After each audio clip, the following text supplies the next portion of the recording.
After a long marketing career over 3 decades, I've decided to turn an entrepreneur with my first venture called Tiivra. Tiivra meaning intense, meaning sharp, and meaning fast.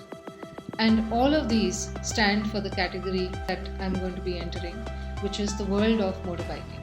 When I first started my journey as a first-time entrepreneur, the very first decision I had to make was which consumer segment to target. And I found this huge opportunity with a segment in India of young men ages 20 to 35.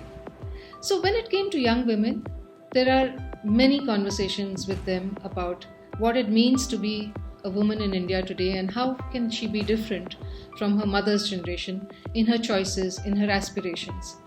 And many brands are talking to these women. When it comes to young men today about how they can be different and how the old codes of masculinity, of being the protector, being the provider, being the procreator, has given way to being the collaborator, the contributor, or the companion. These new codes, there is no brand talking to them about how masculinity has evolved.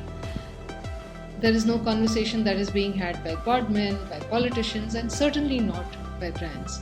In this, there is a massive opportunity to be the brand that reaches the hearts and minds of this consumer cohort.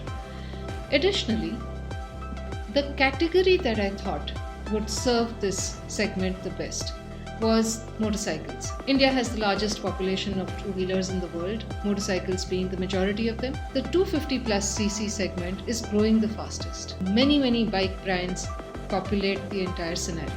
But when it comes to the ecosystem of biking, there is very little in terms of helmets, in terms of gear, various services, experiences, and so on.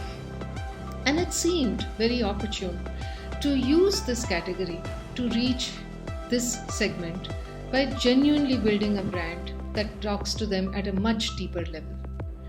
The idea was to enter this category not through simply a product, but to straddle the entire continuum, the lifetime value of the rider, by having a rider-centric brand rather than a product-centric brand.